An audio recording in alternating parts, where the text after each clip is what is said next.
Okay, where are we? No, what's Leaf and Kettle doing?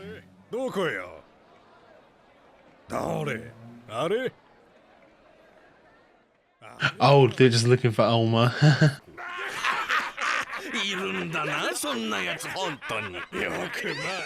He's still getting used by Canute though, isn't he?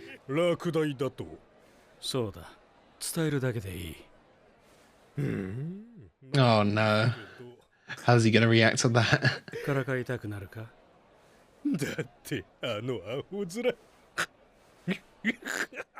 Whenever I see a character frame like this in this show now, I'm thinking a fist is gonna coming from the side. Their specific framing.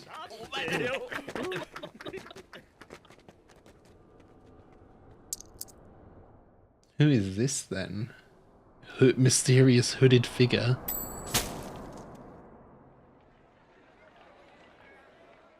Coins as well. Yeah, because he's actually been accepted, hasn't he? Or they were just are fools in general.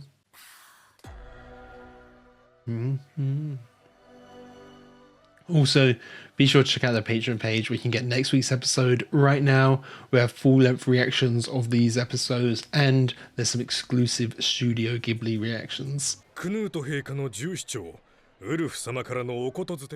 Oh, Wolf. Are they related to Snake and everyone? Because they were all animal names.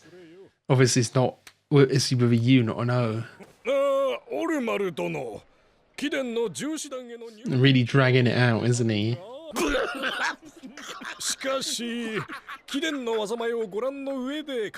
Directly insulting his skill with a sword, yeah.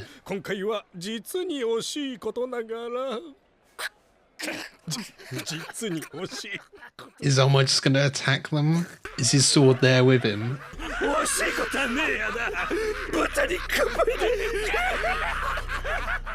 Oh, this is making him even worse. Hopefully, maybe it actually gives him something to contemplate. I just don't know if he's gonna take the right lesson from it.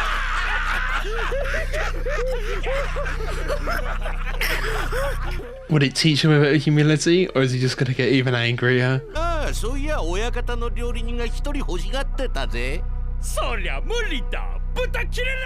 Still hasn't reacted yet, yeah.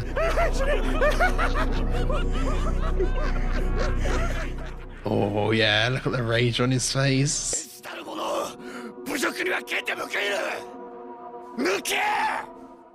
To be honest, that is probably a bit more honourable than what they were doing.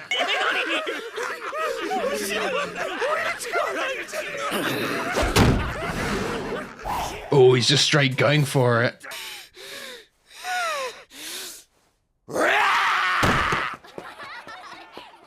Okay, is it developing onto a full-on fight then?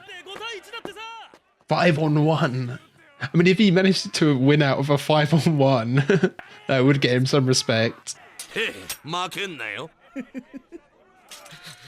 And what about this guy the hooded guy who was setting them up with this?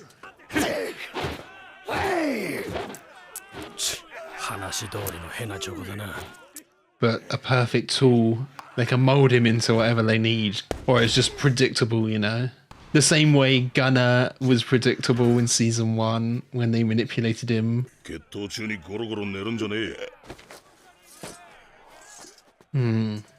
Forgil can give him some advice, maybe?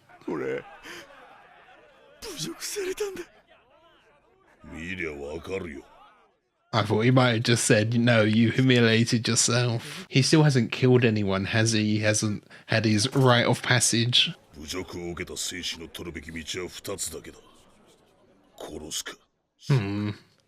He's not going to protect him.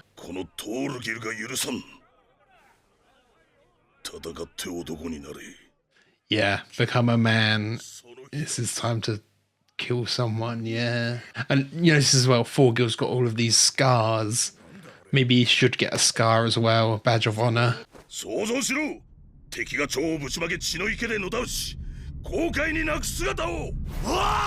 we're getting him hyped up, yeah.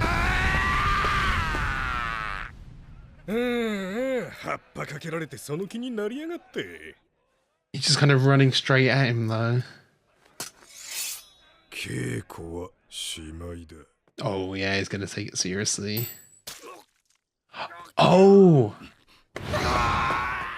really? That isn't really Olma's doing though. Forgil noticed. I don't know if anyone else would have even. I don't know if Olma even would have noticed. It was an unfair fight.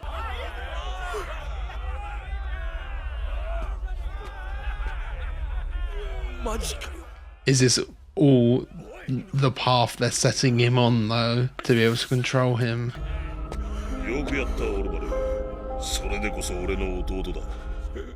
Okay. And Forgil will fight the rest.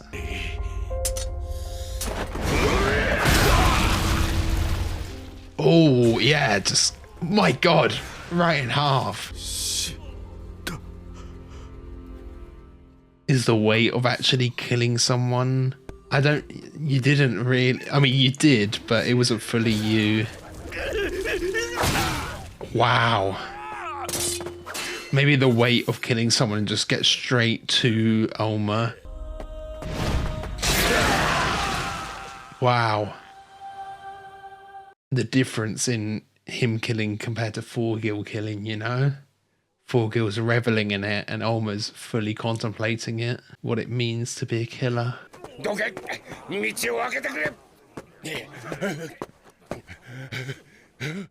Yeah, look at this scene they've caused. Guts and things spilt as well on the ground. I feel like that might be the goriest we've seen this show. I mean, we've seen like body parts being, but like actual internal organs.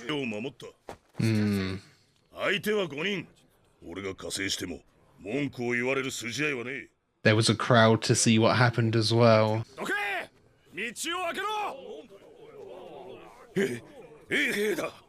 Yeah, higher ups, of course, coming to see what happened. The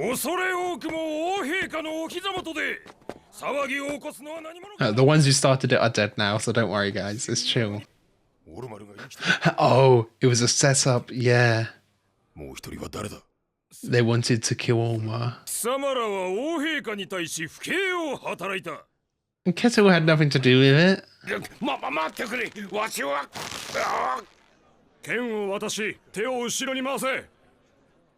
He's just gonna refuse.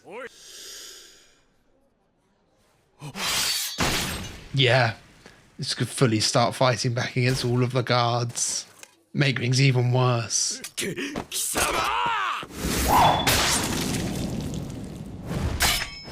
Oh, it catches the other sword in midair. He's a monster.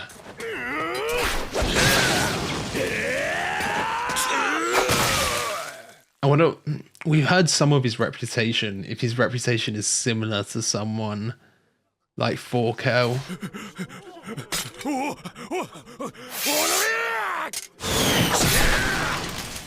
Yeah, before he can even think. Are they just gonna have to flee? Or Kettle can like...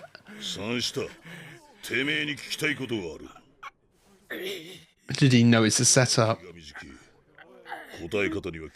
Can Kettle like abandon Forgil?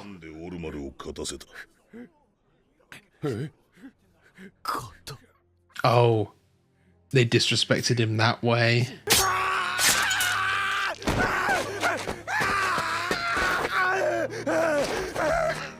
Yeah, was the guy who flipped the coin higher up?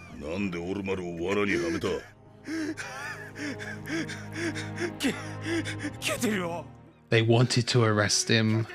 Of course, yeah, to take over his land.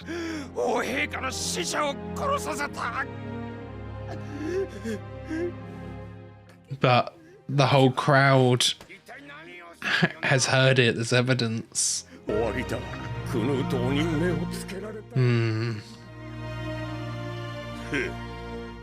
He's just happy he's got answers. Beginning of some fun for him, yeah.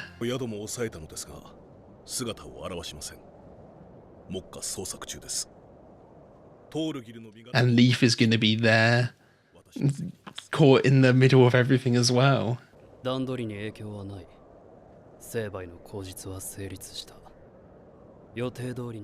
Yeah, they've got as much as they need now.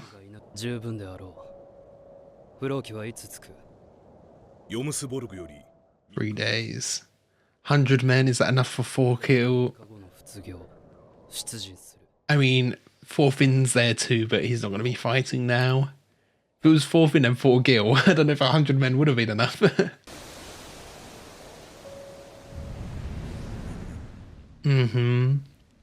Swain's still haunting the weight of the crown.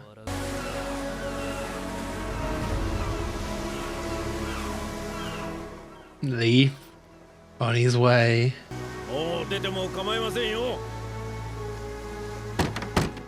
Oh, who's with him? Oh, okay. They snuck aboard, yeah.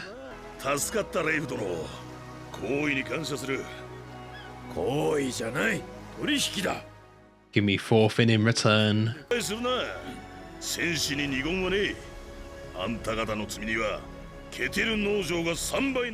Oh, it's not exactly what he wants though.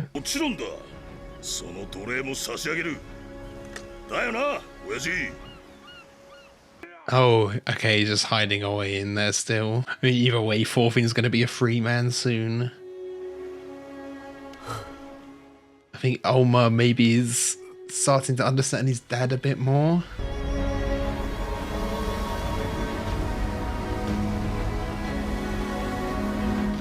The way the music's swelling, it feels like the end of an era or the start of a new one a bit. I don't think we're gonna get Leaf and Thorfinn reuniting this episode, but it will probably be next.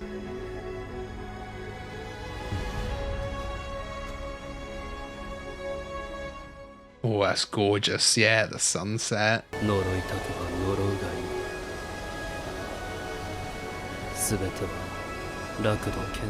Yeah. Do the ends justify the means? All for lost love. There's the title. Okay, so that was Vinland Saga Season 2, Episode 12. Another great episode.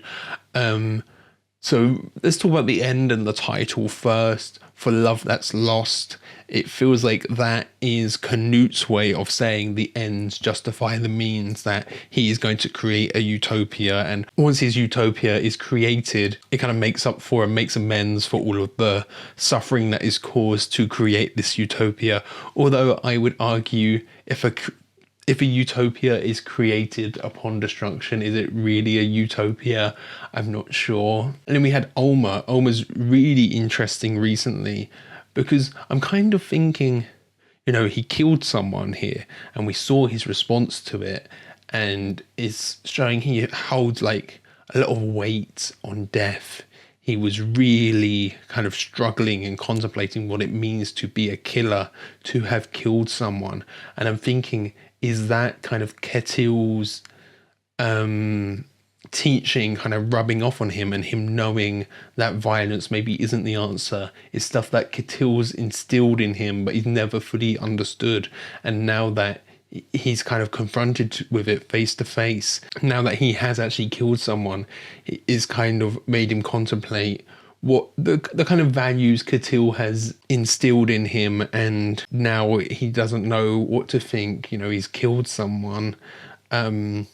I feel like that's really interesting, just to see what actually is going to be going on in Ulmer's head at the moment. And could he potentially kind of make a turn and be better than he was now, and kind of value human life and realize he doesn't want to become a warrior, and he doesn't want to become like his brother, like Thorgil, who is just plowing through people, doesn't care for human life at all, doesn't value human life at all. I was thinking kind of at one point, would Ketil be able to save it by kind of disowning Thorgil, publicly disowning him and saying, I'm not associated with him, he went on a rampage, as a way to, stop maybe an attack on the farm. But we know it's all set up, so that wouldn't have happened. But I was wondering if that would be a way he would try and get out of that. But he is like obviously as well horrified by Thorgil and just what he's capable of and what he's done here. The whole thing was just an act, and that's how they were going to use Olmar. They were going to have Olmar kill someone so they can arrest the whole family and then use that as a way to get Ketil's land because it's valuable land. It makes sense.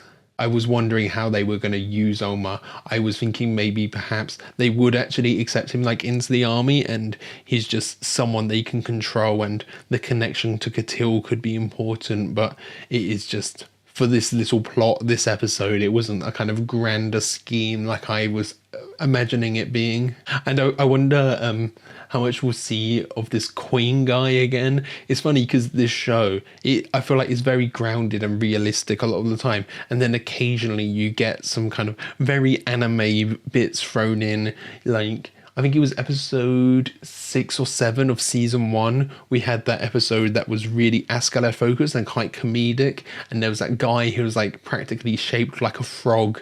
And this one, we've got this guy whose whole thing is coins, it feels very anime. And we had that character back who was like resembled a bat and had really good hearing.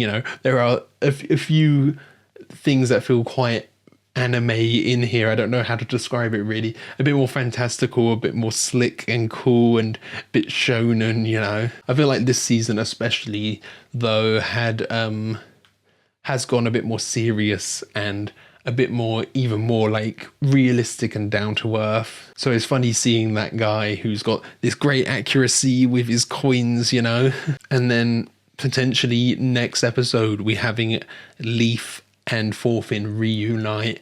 Cannot wait for that, for Leif to see just how much Thorfinn has grown. Maybe Leif comes along and is like, nope, this isn't the Thorfinn I'm looking for. And Thorfinn is like, no, it's you, it's Leif, because he's changed so much. He's like unrecognizable. And that would be funny. And yeah, I just really want to see how that all goes down. Before, of course, Floki comes along with his men and 30 more from Canut's army. Seems like Canute isn't coming here in person though.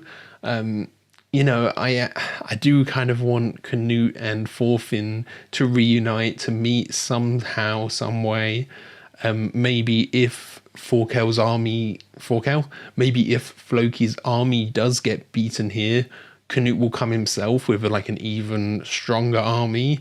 But that would be like very end of the season, I would assume, if that's the case. A few episodes with Floki's army, then a few episodes with Canute coming along. Kind of 2 waves to it. But I don't know how well Ketil's farm is going to fend here, really. We've got Snake and Fox and a few of those guards, but against 100 men, they don't stand a chance, unless because they know they're coming back, they know they've got a few days to prepare. They can either flee or they can board things up and kind of prepare for a siege, set some traps and things, play things smart. They've got like the slaves to use as fodder in a way, even though we know Ketil values the slaves more, but it seems like it could be the case that Thorgil is taking over operations for the defense force here. That would make sense because he's so strong. Like, he could single-handedly take out a good few people. Again, I was thinking like him compared to like Thorkel or Thors in their prime. Like, what are the levels there? Are they similar? Thorkel, he was like an army in himself, and is Thorgil the same? Because we've seen he took out these guys here with ease, so could be on a similar par, Although I think Thorkel maybe has a bit more physical strength, the way he was like picking up trees and things like that, Yeah, really interested to see where it goes from here, and like what it means for Thorfinn. That, like, he's fully in his pacifist arc now. If this was, a year ago, maybe he would have fought, or of course, if it was early on with him being a slave here, he probably would have fought quite well because he was still kind of in his prime. But now, yeah, he's fully pacifist, but also he hasn't had the training either, has he?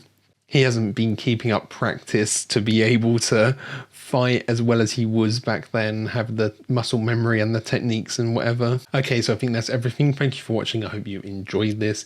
If you did, be sure to leave a like, comment your thoughts down below, and be sure to subscribe so you can keep up to date on all the future uploads.